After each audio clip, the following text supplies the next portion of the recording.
এই লটারিতে কতজনকে ভর্তি করাবে, কতটা নাম দিল, এর কি কোনো পরিসংখ্যান তারা ঠিক রাখে? প্রথম একটা নাম্বার দিয়ে দিল, তারপর তাদের ইচ্ছা মতো ম্যানেজমেন্ট কমিটি প্রিন্সিপাল মিলে কোত্থেকে কারে এনে ভর্তি করাটা, এই খবর কি সাংবাদিক সাহেবরা রেখেছেন? রাখলে কিন্তু আমাকে নিয়ে কেউ সমালোচনা করতো না। আমার কাছে সব ইনফরমেশন আছে, কোথায় কতজনের লটারি হয়েছে, কি হয়েছে।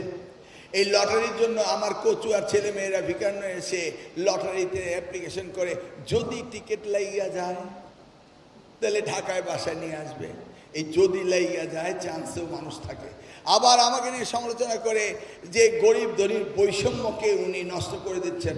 ও লটারি অনলি জানে কার সন্তান গরিব কার সন্তান ধনী, নাকি লটারি জানে। ও তিনি মেধাবীদের সাথে নন মেধাবীদের পড়তে দিচ্ছেন না। ও লটারি বলতে পারে কে মেধাবী কে মেধাবী না। কি কি সাংবাদিক ভাইরা, হয় না এই সমালোচনা? ভর্তি হতে হবে ভালো স্কুলে, ভালো কথা। ভালো স্কুলে ইতিহাস কি? আমি দেখেছি অনেক জায়গায় ওয়ান স্টুডেন্ট সাথে 3 জন করে শিক্ষক নিয়োগ করা হয়, তার সাথে 2 জন অভিভাবক, 5 জন, নাকি? ওয়ান স্টুডেন্টের সাথে 5 জন, সেটাই তো ভালো স্কুলের ক্যাটাগরিতে, নাকি? এগুলি তো বিবেচনায় আনতে হবে, দেখতে হবে। তাই বলছি যে লটারি মেধাবী নির্ধারণ করে না। আমরা ক্যাশম্যান এরিয়া করে নেব, আমরা এইজকে কন্ট্রোল করব। আমরা বাচ্চাদেরকে নিউরো সায়েন্টিস্ট বানাচ্ছি না যে তাদেরকে এমন প্রশ্ন করে দেব। কেউ কেউ বলছে হাসনাত আবদুল্লাহর কোচিং সেন্টার আছে মাননীয় সংসদ সদস্যের, উনি প্রস্তাব করলো আর মিলন ছেড়ে মেনে গেল, মেলে কোচিংকে প্রভাবিত করছে। এগুলো কোনো কথা হলো?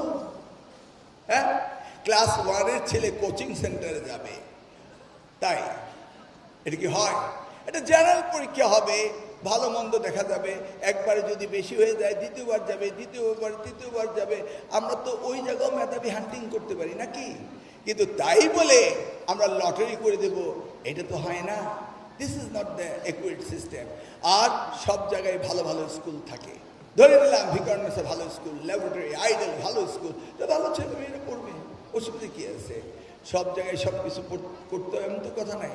আর আপনাদের স্কুলগুলো যদি ভালো হয়ে যায় তাহলে তো এখানে সব ভিড় জমাবে না, নাকি? তাহলে আপনাদের স্কুল কি আপনারা খারাপ বানাচ্ছেন? তাহলে আপনাদের স্কুল কেন ভালো হবে না? কেন আপনার পাশের ছেলেমেয়েরা আপনার বাড়ি ছেড়ে আরেক জায়গায় স্কুলে যাবে? সেটার জন্য দায়ী কে? শিক্ষকরা না?